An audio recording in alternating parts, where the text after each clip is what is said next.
as it comes along. So it's a disruption of some nature to the sensitive lamina of the feet. And the sensitive lamina is basically the structures that are in the foot which connect the coffin bone, the third phalange, the pedal bone. This coffin bone is in the pedal bone, it's in the third phalange, to the structure of the foot, to the structure of the football. So it's kind of like a quick arc-quick, and it's a web-like structure, sensitive and insensitive laminae that hold that third bone inside the foot. So if those lamina get inflamed for whatever reason, it can cause long-term scarring, it can cause long-term problems, and the most serious thing is it can interfere with the way that bone is attached to the hoof wall. And if it does interfere with it, that's when you have trouble. So is that in focus enough? Can you all see that? So here is the coffin bone, P3, the third phalange that we're talking about. And the insensitive lamina are on the outside, and the sensitive lamina are closer to the bone. And here's the hoof wall. So you can see you have a really nice defined line, and then you can see the other structures there as well. The sole, the frog, the digital cushion, the navicular bone, all of those things that are play a very key role in the horse's soundness. So laminitis is basically used when it's an acute situation. Founder is when it's long-term. So if you say a horse is foundered, that means he's had an insult to the lamina, and he is now a foundered horse. That means that he needs long-term consideration, long-term care, a plan for his long-term well-being. So acute laminitis, as it says here, is usually defined as the first 72 hours after that onset of, oh my gosh, my feet really hurt, and the horse won't walk. Okay? It can affect all 4 feet, but generally we'll see it in the front feet. I have seen it in all 4, but the front feet are really public. It can affect all 4. Okay. But it's also most often just the front. So in severe cases, as we said a minute ago, the bone and the hoof wall can separate. And in these cases, when there's separation here, moderate, severe, obviously, the key culprit here is that the deep digital flexor tendon attaches to the bottom of the third phalange. So there's constant pull on that pedal bone, on that coffin bone. So if you separate here, if you have a disruption of the integrity of the lamina, there's a constant pull, and that's what will cause rotation of the actual pedal bone. And I have seen pedal bone through the sole of the foot, shortly before I had knee liners, of course, unfortunately. It's a non-reversible, non-fixable issue. And it's brutal, but that's part of what we're trying to avoid by learning about this disease. So why does it happen? We all want to know, why does it happen? The exact mechanisms are not known, but we can certainly, from our management standpoint, from your standpoint, as horse owners, we can learn how we can avoid situations that will cause failure. It's usually triggered by a change somewhere else in the horse's body due to a change in environment. It can be a change in the grazing environment, it can be a change in weather, or it can be a change in management factors. For example, when I was living in Wyoming years ago, there was a deer ranch across the road, and one of the dudes, or one of the wranglers, left a whole sack of grain outside the feed room one night. And there, the horses just went around and grazed. Well, that horse and the feed and ate an entire 50-pound bag of grain. And 3 weeks later, we did have to eat the mixture. It was a horrible situation. So always leave the feed room secure. Whether it's locked or not is up to you, but leave it secure enough so that the horse cannot get into it. Some horses are extremely sensitive, especially a chronically foundered horse, because you can push them over the edge with sugar, you can push them over the edge with carrots, you can push them over the edge with apples, anything that has a high level of fructose or sometimes an insulin-resistant horse will then have a very severe reaction to lots of snakes. And again, grass-fed. That's something that I see a lot in Australia because our forage is so lush this time of year especially. So really, especially in the springtime, when your horse is used to being on rather sparse chickens, when the green grass springs up, it's really, really smart to either use a grazing level or limit the time you're turning if that's possible. If your horse has had a high fever or a virus of some kind, oftentimes endotoxins will be released in your system. And because of the way the horse is made, with a huge body, relatively speaking, lots of gut, small, relatively speaking, legs with very little soft tissue on them, that their circulation goes through, and those endotoxins can get caught in the laminate, in the blood supply to the laminate. And so, and this is all in microscopic level, of course, but because the vascular bed is so much smaller there, that's why horses' feet and lower limbs are so susceptible to this kind of insult. Then, of course, there was something you don't have, so you don't need to worry about that. If a horse has severe diarrhea, or colics, sometimes laminitis can be a follow-up or a sequela to that follow-up. And of course, if you have an open mare, which retains the placenta, that is a true emergency, and that's one thing we have to treat right away. Oftentimes we give them an insult because that has high endotoxic properties. So you can also have a horse founder if it's been ridden on really hard surface for a while. It's called road founder. And that's more of a mechanical founder, and that's quite treatable and quite reversible. If you have a horse that has an injury in one limb, and you don't wrap both limbs, you can get support laminitis. That's what happened to, remember the American horse named Barbaro, who shattered his fetlock and the Preakness? That's what ultimately caused his demise, was laminitis, because he got it in the support limb. Primary foot diseases can cause it. I don't think you have black walnut here, but it can cause founder.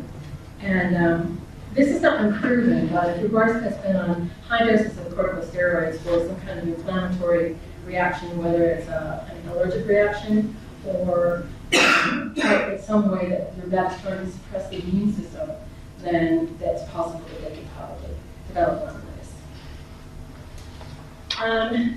And risk factors: heavy horses, draft horses, ponies, horses that have endocrine diseases, as in Cushing's or insulin resistance, they're much more likely to develop laminitis. And horses that eat a lot of carbohydrates, as in lots of grain. Donkeys often will develop laminitis, and miniature horses. Here's a little Cushing kid. So unrestricted grain binges, so I guess we talked about that already. If that happens, but I hope it doesn't happen to any of you, please call me immediately. Right? I don't care if you discover it because he's banging around here at 3 o'clock in the morning. You call me, I need to fly to your place, tube the horse, give him oil, because oil will hopefully interrupt the absorption process, and start treating with fluid and hopefully try and reverse a disaster. Okay? I can't tell you how important that is. It's just you take immediate action. And horses that are founded, that have had previous basic laminitis, again, they're high risk disease. So, how do you determine if your horse has laminitis? Basically, you'll know because the horse will be really sore, and they will not want to put their toe down. They'll be walking on their heels and really be uncomfortable. If they try and turn, instead of just turning comfortably, they'll go like this. Because they don't want to put any weight on the majority of their foot. Okay? So when I come out or the vet comes out, pain across the toe with the hoof testers, they'll just go up. That hurts so much in acute laminitis. It's really, really painful for them. And does anybody here know how to feel for a digital pulse? Yeah, exactly. We did that the other day.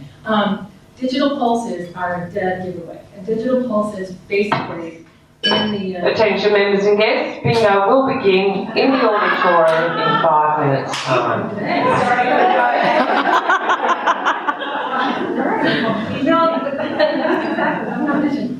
She's louder than I am. The next talk that we have, when we talk about feet and shoeing and hoof balance and all those good things, we'll spend some time looking at digital pulses. And if I come out before then, remind me to show you how to find the digital pulse of your horse's feet, because it's really important to be able to do. Sometimes you'll feel heat in the feet. This horse is basically exhibiting a great Laminitis stance. Like that, they camp out. They look like, not like a tetanus horse that stands like a sawhorse, but you can see he's trying to take all the weight off of his toes. It's really uncomfortable. They call it a sawhorse stance, but I think it's just basically walking on eggshells. So you can see, if you're looking to buy a new horse, before you have a vet check on them, there are things that you can tell when you're looking at that horse's feet. And have you ever noticed in a horse's hoof, on the wall, you can see rings on their foot? That is a sign of disruption to the blood supply of the foot. It's kind of a no-no. You don't want to see that in a horse's feet. It means either that they've had a high fever, or they've failed in the past, and it's a definite issue. And they can become wider as you go from the toe to the heel. The white line, which is this part, as you probably all know, that can be stretched out and separated, and that means that there's been an insult there as well. Horses that have extremely flat feet, or horses that have their sole that's lower than their frog, because one of the ways that horses get fluid back up their legs into their body is by pressure of the frog against the ground. So if their sole is lower than their frog, that can happen. And this guy, a thick, crusty neck cat horse, he's just found a way to happen.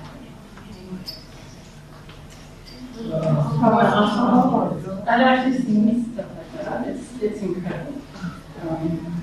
So, a horse like this, obviously, it's going to take a long time to get those feet back. And it can happen. You can get them back. I know, isn't that amazing? They're incredible creatures. I mean, basically, they're just walking on his heels. But when you finally get those feet back, the lamina are destroyed. I mean, it's very stretched out, and there's no integrity left at all. So it's bad. So treating the student, if your horse is having an acute episode and it's bad, I mean, your horse is standing there like that, the camped out stance, put him in ice up to his knees.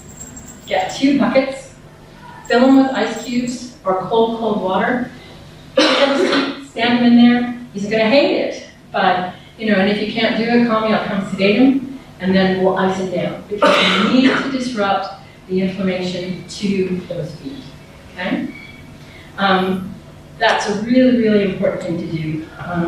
If there's something else going on at the same time, if the horse is really sick, has a high fever, obviously we'll treat the underlying cause, but icing the feet down will really help in an acute situation.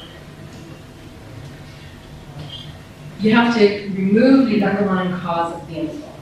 So if he has been on high levels of grain, take him off. And it seems to be a little harsh to just take him off, but you have to. And the horse can be fed either pasture, if it's not super lush, or just really nice, dry prairie hay meadow hay. You have to reduce the level of carbohydrate and reduce the level of sugar. Again, sometimes we oil them because we don't want to have lots of volatile fatty acids being absorbed through the small intestine and going into circulation. And that's what oil does. It disrupts that process because it coats the small intestine. Sometimes you always oil them if they have that high grain overload, but just routinely, usually don't. And administration of non-steroidal anti-inflammatories, which is basically fluid. Use a lot of flunicil and sometimes ute. You can also treat the horse with DMSO, which is a really potent anti-inflammatory. And we never use steroids. Try not to use corticosteroids in Americans. The cortisol will just exacerbate the issue. A lot of times you can stable them in soft ground, as in sand. If you have a sand arena, it's a great place to have a founding horse. Often pull their shoes, and that is just equalizing the pressure on the bottom of the foot and adding more pressure to the frog, which really, really helps them. If you have any abscesses, obviously those have to be opened and drained. It's great to have a really good working relationship with your farrier or your vet. I have a couple of farriers that I really work well with, and it's really important because it will take 12 months for a horse to grow a whole foot. And if they grow that whole foot, the incident, and you manage the situation properly in that time, the chances of it coming back are much bigger. So, as I said at the outset, some horses make an uneventful recovery and they go on to be performance horses, and some horses don't. Laminitis can be really bad. And the hardest thing is to watch a horse suffer. Nobody wants to see that. X-rays. You can do X-rays, or we always do X-rays diagnostically to see if there is rotation, if there's been disruption in the hoof wall, and that the digital flexor has pulled the pedal bone through the foot, like that. You can see that. This is a pretty severe rotation. He's just millimeters from coming through the bone at this point. So again, once he's had it before, it's more likely to occur. So that's why it's really, really important to keep those changes at a minimum and manage them well. Modified diet. A lot of horses will eat high-quality forage, beef pulp, fat.